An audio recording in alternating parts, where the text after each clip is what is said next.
animated beer bubble physics. No, I'm not kidding. That's literally the first thing I noticed when rewatching Trailer 2. In the scene with Jason asleep on the couch, you can actually see bubbles rising inside the opened beers on the table. And honestly, it's details like this that remind you why Rockstar's been working on this game for so long, but that's just the tip of the iceberg. And let's stick with that same scene for a second, because yeah, most people probably noticed that we've got a PS5 inside GTA 6 before it even drops on PS5. But look closer, there are two controllers on the table, and what blew my mind is how the controller's light bar actually reflects through the beer bottle. That's not just good lighting, that's insane attention to material and transparency. I'm genuinely worried this game will be packed with hundreds of tiny details like this that most people will never even notice. Now jump to the scene where Jason is bench pressing at the beach gym and check out the weight plates. They actually rotate slightly as he lifts. Like, what? That's such a tiny throwaway detail, and it's wild that Rockstar thought of something that small. I mean, they could have easily locked the weights in place and nobody would have said a thing. But nope, they animated the slight spin. And once again, that's the kind of obsession with realism we're dealing with here. Another thing that really stood out to me is glasses, and I'm not talking about drinkware this time. I mean actual sunglasses and reading glasses. In previous GTA games, they were mostly just textures, no real reflections, just kinda dull and flat. But in Trailer 2, you can clearly see they've stepped it up. Look closely, and you'll notice what looks like real-time reflections bouncing off the lenses. If reflections like that are consistent across NPCs, cutscenes, and gameplay, then yeah, this is a serious leap forward.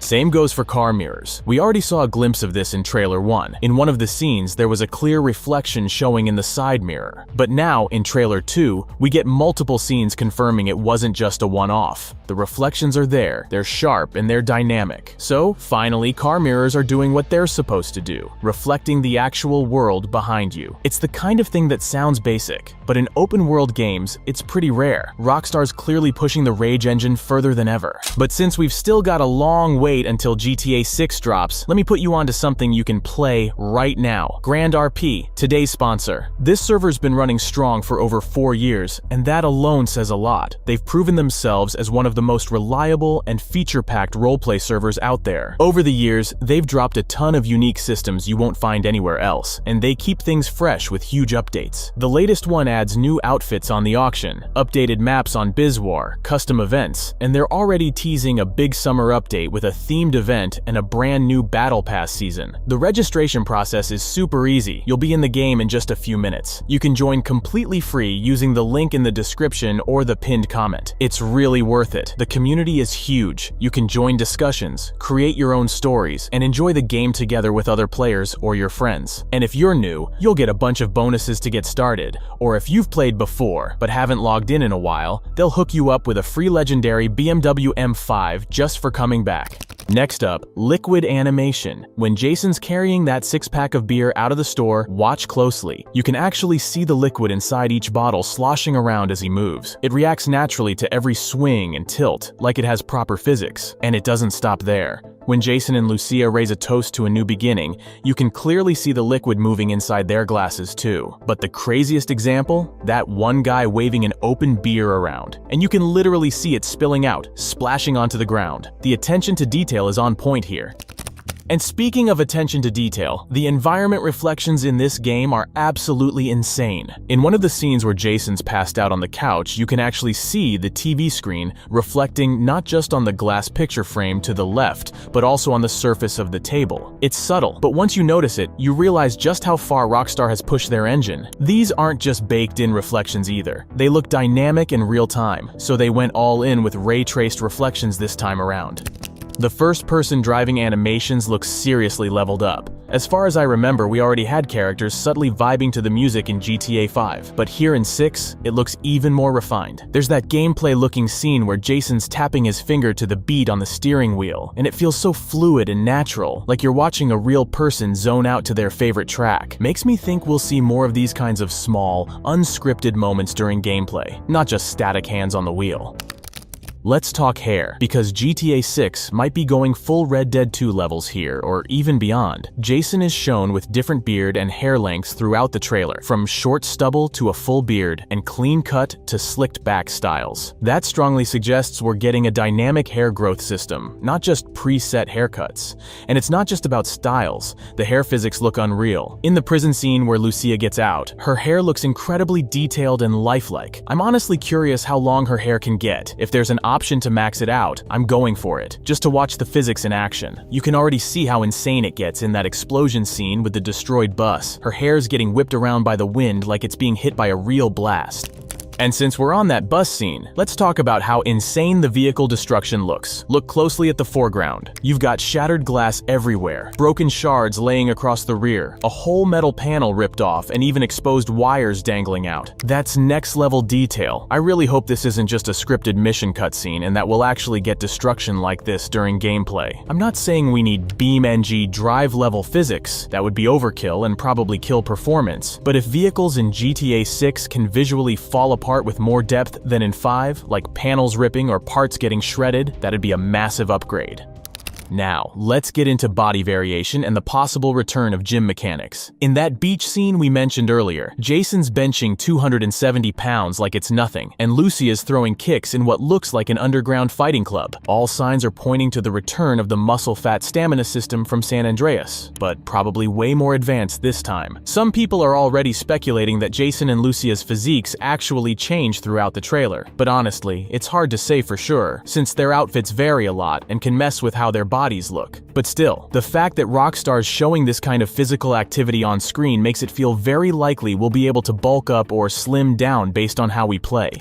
Another detail worth pointing out, Lucia's wearing an ankle monitor in every single scene she appears in. That could mean she's on parole or house arrest early in the story, and it might actually limit her freedom at the start of the game. Kinda like how earlier GTA games used to lock off parts of the map until you progressed far enough. Maybe with Lucia, you'll have mission or movement restrictions for a while, but Jason, being free, could still explore Leonida without limits. It's a cool mechanic if they actually go through with it, especially if it creates a bit of contrast in how the two characters experience the open world.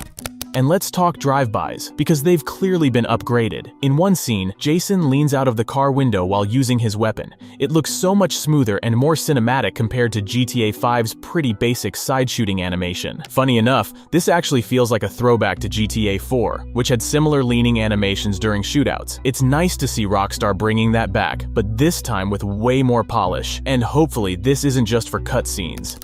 Here's one of those tiny details most people probably missed, but it's kind of wild. A Reddit user pointed out that the jet contrails in one of the shots might actually be super accurate. At first glance, it looks off. The plane's flying low, landing gear still down, and yet it's leaving a vapor trail, which usually only happens at high altitude. But after digging into it, it turns out this is legit. In humid coastal areas like Florida, if a jet is climbing right after takeoff or coming in for landing, the exhaust can hit a layer of cool, moist air and still leave a visible trail, even just a few thousand feet up. It's one of those insane regional realism details that Rockstar definitely didn't have to include, but they did anyway.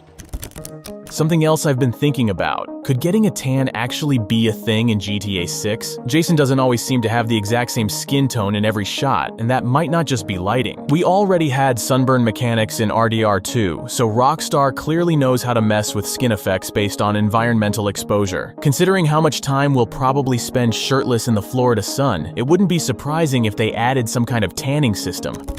Yeah, we all expected GTA 6 to have better textures than 5.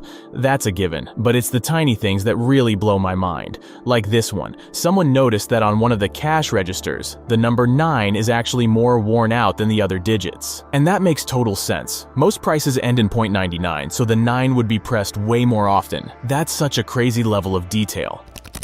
The amount of animals in GTA 6 is actually wild compared to previous games. The trailer is packed with them. There's a raccoon digging through trash, an iguana chilling near Jason's house, tons of birds everywhere, and even a red python that might actually be Jason and Lucia's pet. There's also something that looks like a capybara, a Doberman, and then, yeah, whatever these are, the super jacked swan pool toys. Okay, those don't count, but still, the variety of animals already makes the world feel much richer than any GTA before. Now on the flip side, if you were expecting every single building to be enterable in GTA 6, yeah, that's probably not gonna happen, at least not based on what we saw in Trailer 2. I noticed a few spots using parallax interiors. Those are fake 3D illusions that make it look like there's depth behind windows, but it's really just a flat texture reacting to the camera angle. It's a trick we've seen in games before. I'm not saying that's a bad thing. We'll likely still get tons of real interiors to explore, but definitely not every building is going to be open. I originally wanted this video to focus strictly on the graphical side of things, but there were a few other details that caught my attention, and I just couldn't leave them out. So let's talk about them real quick. There's a quick shot in the trailer that looks straight out of Fast 5, a car speeding through the city while dragging a massive vault behind it. We've never really had anything like that in a GTA mission before. It might just be a scripted set piece, but what if it's more than that? Imagine if GTA 6 lets us actually tie things to vehicles using ropes or chains, not just for heists, but for creative problem solving, like ripping a door off a building instead of picking the lock, dragging an ATM machine out of a gas station, or even pulling another car out of the mud, maybe even something as wild as lassoing an NPC and dragging them like in Red Dead. There's also a moment where Lucia delivers a flying kick straight into someone's chest, and the whole setting looks like some kind of underground fight club. It's giving serious brawling minigame vibes, maybe even a full side activity. This wouldn't be totally new if you remember GTA 4, The Ballad of Gay Tony. That game had underground cage fighting too, but let's be honest, most people either forgot or never even played that DLC. If Rockstar brings that idea back with modern combat mechanics, better animations, and maybe even some kind of ranking or betting system, it could become one of the best side hustles in the game. Something that really stands out in Trailer 2 is how much social media seems to be woven into the world. You've got scenes where characters are filming themselves, others going viral, even what looks like live streams during chaos. It feels like your actions might not just catch the attention of the cops, but also the internet. That could open up a whole new system. Maybe the more you go viral, the more heat you attract, or maybe it affects your notoriety, unlocks, or mission paths. It's definitely something we've never seen in a GTA game before, and it fits perfectly with the modern-day setting. Another subtle but exciting detail, both Lucia and Jason are seen wearing what looks like iFruit branded AirPods. Lucia wears them in one of the official screenshots, and Jason's rocking a pair while bench pressing on the beach. This could finally mean we'll be able to listen to the radio outside of vehicles, similar to how it worked in Watch Dogs. Michael had earbuds in one of the GTA 5 missions too, but we couldn't actually use them in gameplay. It was just a one-time thing for that cutscene. Hopefully this time Rockstar goes all in. Being able to vibe to your favorite station while walking around Leonida would be such a vibe. In the final shot of the trailer, when Lucia and Jason are driving off in their red Tulip against the sunset, take a close look at the passenger side door. It has a completely different color than the rest of the car. In Trailer 1, that same car had matching doors, so this might be a hint at something deeper. Could we be getting panel swapping or more detailed respray options? Maybe even damage-specific repairs, where you only fix or repaint certain parts instead of the whole car. Vehicle details in GTA 6 are on another level. Just look at the tire tread. In one shot, you've got this insanely detailed all-terrain pattern, and in another, a completely different off-road variant, and a hitch ornament attached. It's the kind of stuff that shows they're not just reusing same variants of vehicles anymore. And then there's the red Benz. With its oversized rims, it looks like you'll be able to donk out almost any car, maybe with Midnight Club level rim size options. But it's not just the cars that are evolving. Even the safe house Jason's staying in seems to change over time. One shot has a makeshift curtain, basically just a sheet, while another shows a proper window blind installed. Tools are rearranged, a paint roller leans against the wall, and there's even protective cardboard laid down on the floor near the door, something that wasn't there when Jason first enters the place. I just hope this isn't some scripted story progression and that we'll actually get to customize and upgrade our apartments the way we want. So what do you think? Did Rockstar actually cook this time? Is this level of improvement over GTA 5 enough to blow your mind, or is there something you still think they're missing? And if you spotted any tiny details I didn't cover today, drop them in the comments down below. And once again, if you haven't yet, make sure to check out Grand RP using the link in the description or the pinned comment down below. It's free to join and definitely worth a try.